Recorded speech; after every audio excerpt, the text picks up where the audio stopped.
Şimdi kabasını yaptık. Kabadan ağız açma işlemlerini yaptık. Ağzı epeyce kalın bıraktık. Her iki taraftan da belirli oranda. Şimdi suyunu vereceğiz. Çok ince ağız yaptığımız zaman ağız çok aşırı sertleniyor.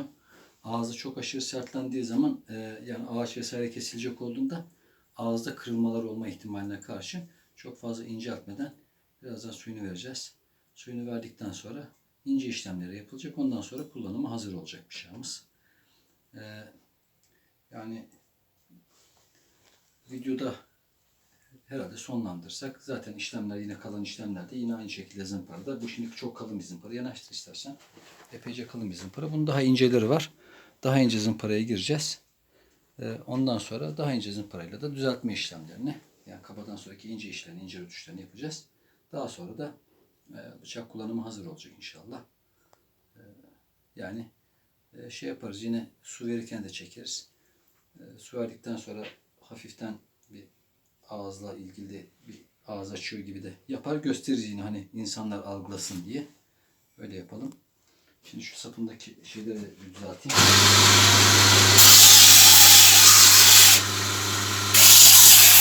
Yani ne kadar hızlı düzelttiğine de bakın. Şimdi burası kaynak yaptığımız bölge. Yani taşladık. Taşlamadan sonra kağıdında.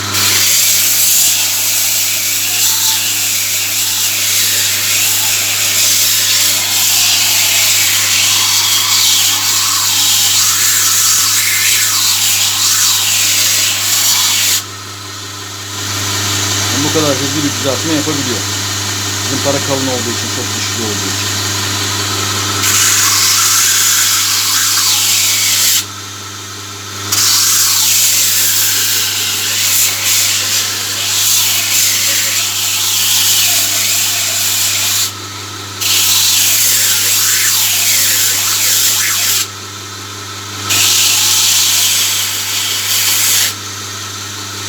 Şeyi de anlatalım da şimdi, yani yuvarlak bölgeleri burası esneyebildiği için esnekte yapıyoruz.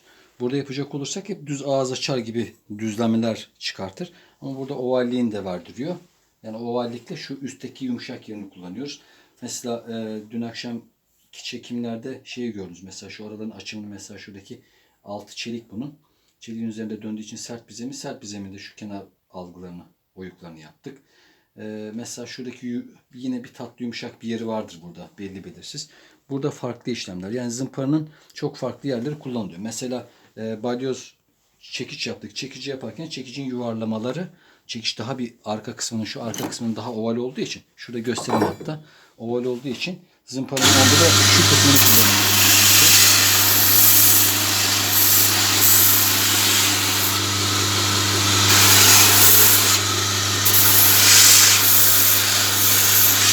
Yani ne yapıyor? Çekicin ovalliğine göre bakın ne kadar oval. Bu ovalliği de işte yani şu kısmın çok esnemesinden ötürü bastırdığımızda o ovalliği kendisi oluyor, görebiliyorsanız. Yani zımparanın farklı bölgeleri var. Farklı bölgelerinde farklı işlemler için kullanıyoruz.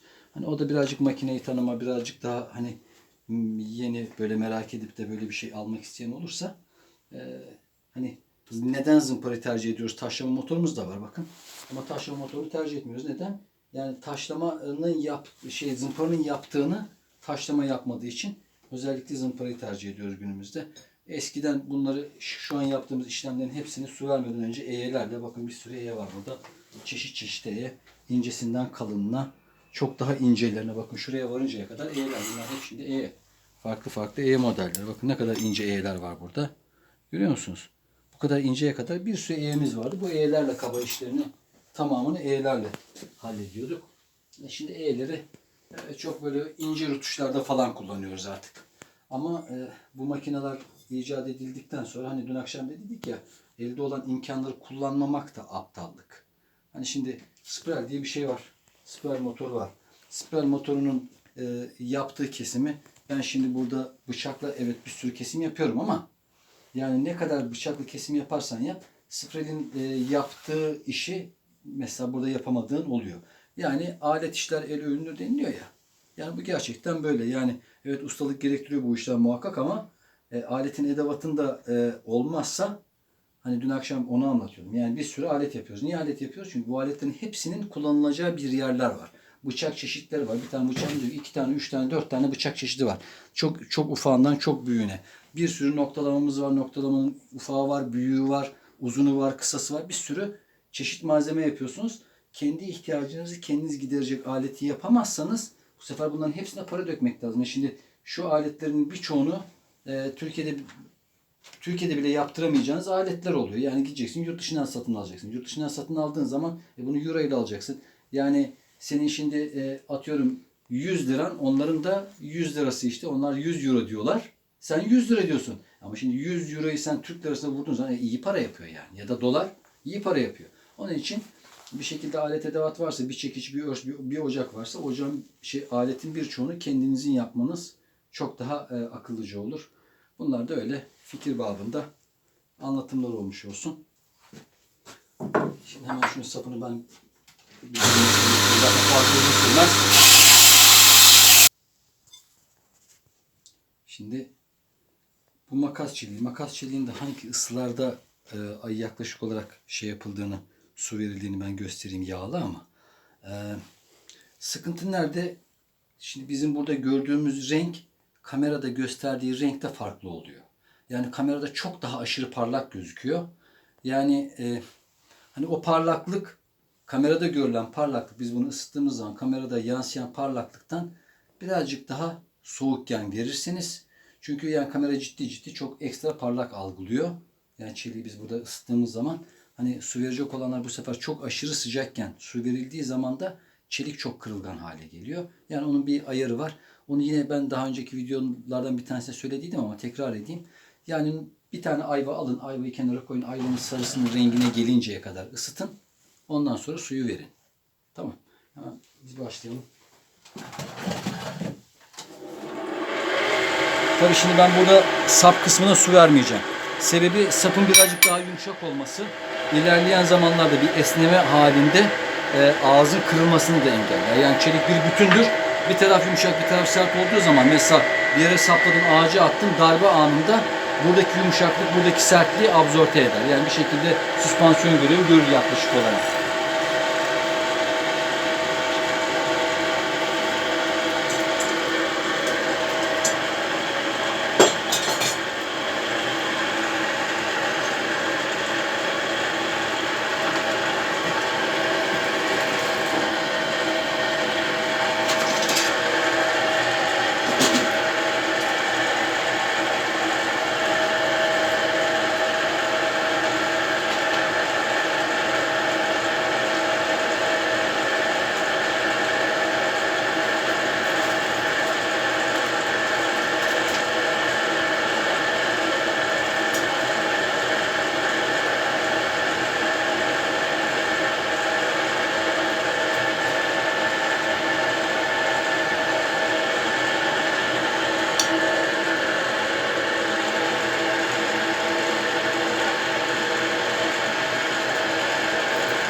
Tabii biz ocağımızı birazcık modifiye ettik. Ocağımız normalde kılıç ve kama yapmak için çok geniş üflüyordu. Tabii kılıç kamada biz devamlı yapmadığımız için birazcık daha ağzına daralttık. Daha böyle birazcık daha bölgesel, daha istediğimiz bir, yani daha dar bir alana aldık ocağın üfleyen kısmını. O da çok fazla arkalara boşu boşuna malzeme gitmesini engelliyor. Tabii otomatikman kürekte buranın yapımı. Sap falan birazcık daha süslü püslü şöyle.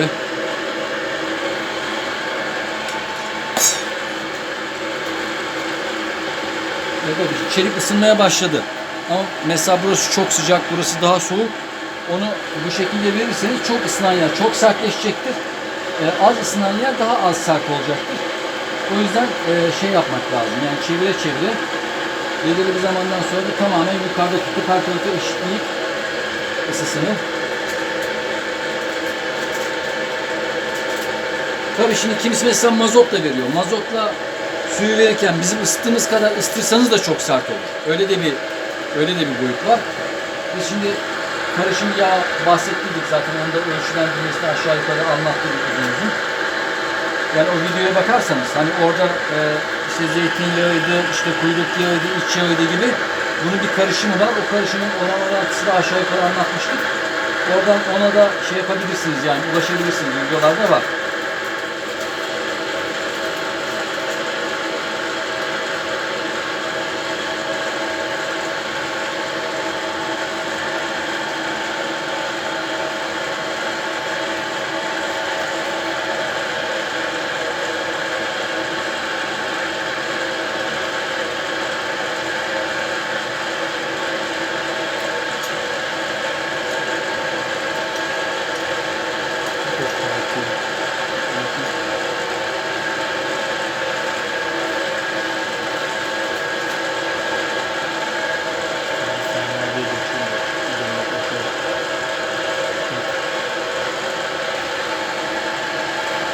Evet.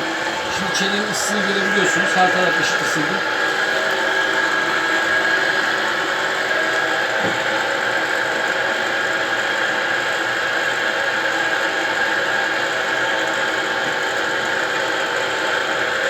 Şimdi şey yapacağız. Çeliğin suyuna bakacağız.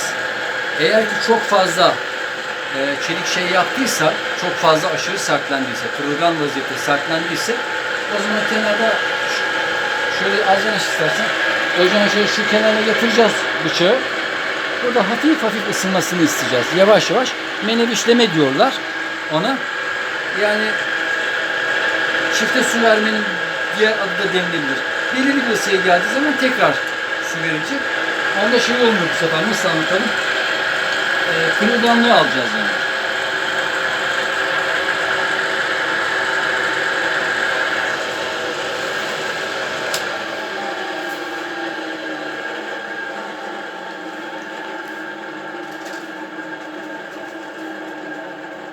Bir bez var mıydı arkadaşlar?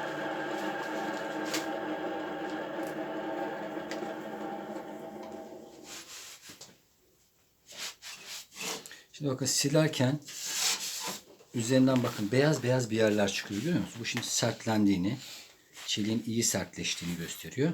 Şimdi muhtemelen bu bizim istediğimizin epeyce üstü bir sertlik olabilir.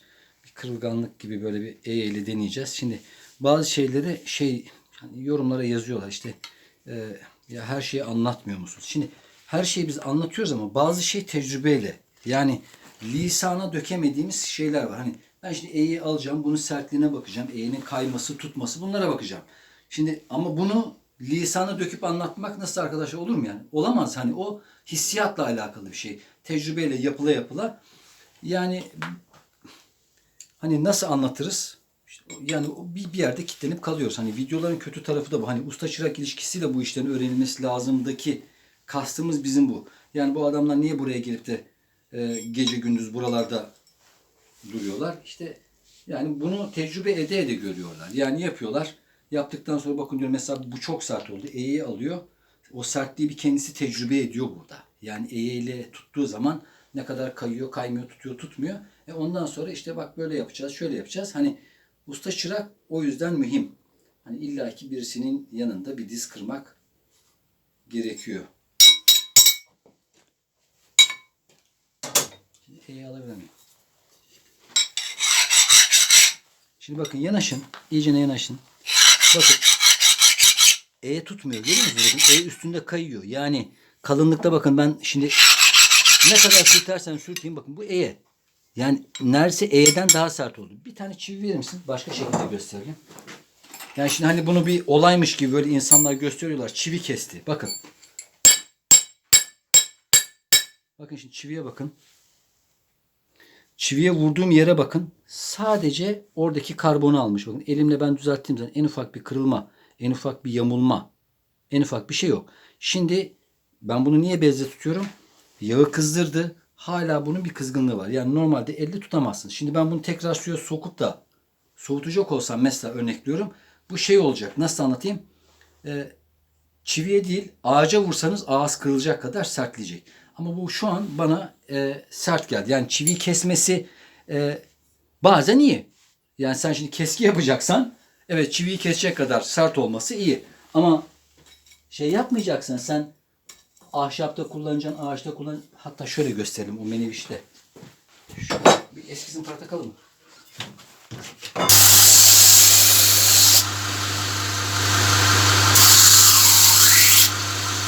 beyazlattım bakın. Görebiliyor musunuz?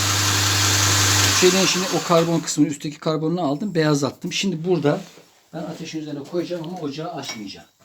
Şimdi burada yavaş yavaş bu rengi orada dönmeye başladı. Güvercin göğsü gibi olduğu zaman bunun içerisindeki sertliği almış olacak. Yani o ikinci ısıtma, şimdi çok sert ya çelik. Onu her tarafa eşitleyecek, dengeleyecek.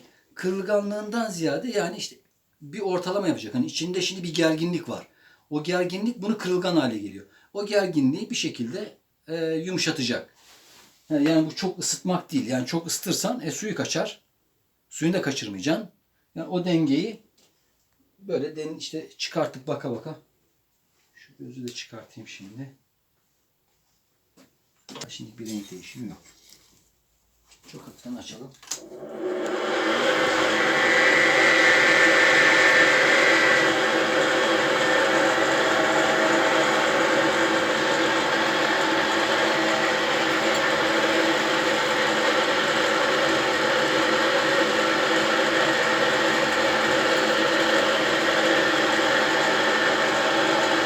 Şimdi bakın bunun da hafiften bir renk değişikliği başladı. Çok belli belirsiz. O zaman azıcık daha geri tutacağız.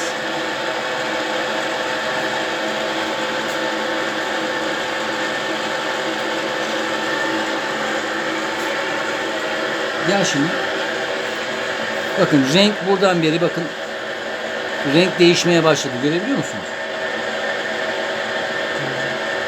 Bakın yavaştan bakın bu tarafa doğru da geliyor şimdi. Çok az bir şey gerileri ısıtmak lazım.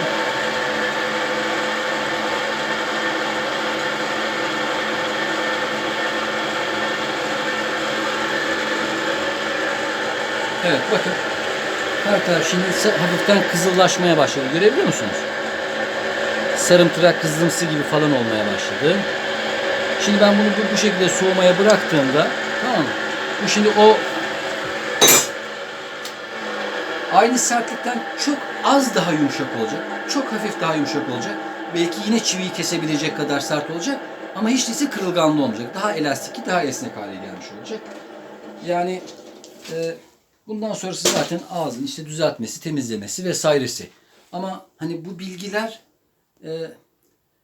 ben tekrar ediyorum sıkıntı. Hani bunu burada birebir görmekle kamerada görmek farklı. Yani illaki bir usta yanında yine de bu işler öğrenilirse olur. Hani kişi azıcık daha gel şimdi bir bak ne kadar rengi şimdi değişti. Bakın. Yani dokunabiliyorum, dokunamıyorum arası bir sıcaklık şu an. Hani çok bir sıcak değil. Şimdi bunu suya soksam tamamen kırılgan olur. Bunu böyle bırakacağız. Bu şimdi yavaş yavaş yumuşayacak. Şeyi de gösterelim. Bakayım sertliği ağızda ne kadar dönme yapacak, dönme yapmayacak. Bu daha sıcakken yani. Şu bak çivinin bu tarafını ezdiydik. Bu tarafı düzgün. Bakın çiviyi gene eziyor. Gördünüz mü? Ama ağızda en ufak bir kırılma, yamulma, bükülme yok. Yani bu biraz önceki sertlikten bir tık daha yumuşak. Biraz önce çok sertti zaten. Çivi zaten her türlü keserdi. Şimdi de keser ama yapmadan. Yani işte çeliğimiz kırılmadan kesiyor olacak. Şu sapını da birazcık esmerleştirelim. Az bir şey ısıtıp hani siyah olursa daha estetik gözükecek diye. Ağız kısmını parlattığımızda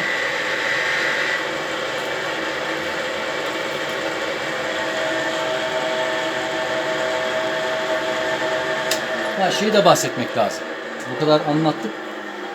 Şimdi normalde kullandığımız bakın sobalarda yaktığımız normal kömür kullanıyorum ben. Tamam mı? Hani bunu incesi var, kalını var vesaire vesaire. Ama suyu verecek olduğum zaman eğer mümkünse odun kömürü. Şimdi ocaktaki kömürleri birazcık yakından çeker misin? Yani bakın şimdi hani bu kömür değil. Nasıl anlatalım? Bu odun kömürü. Yani öyle taş kömür içerisinde yok. Bakın normal odunun şekli vesairesi zaten burada gözüküyor. Bunlar daha önceden erimiş çuruklar. Yani bakın bunlar yumuşacıktır. Bakın dağılır, ufalanır. Gördünüz mü? Bakın vurduğum zaman dağılıp ufalanacak kadar yumuşaktır. Diğer kömürle nazaran, taş kömürüne nazaran. Evet. Teşekkür ediyorum. Bundan sonra eğer Allah izin verir bir terslik çıkmazsa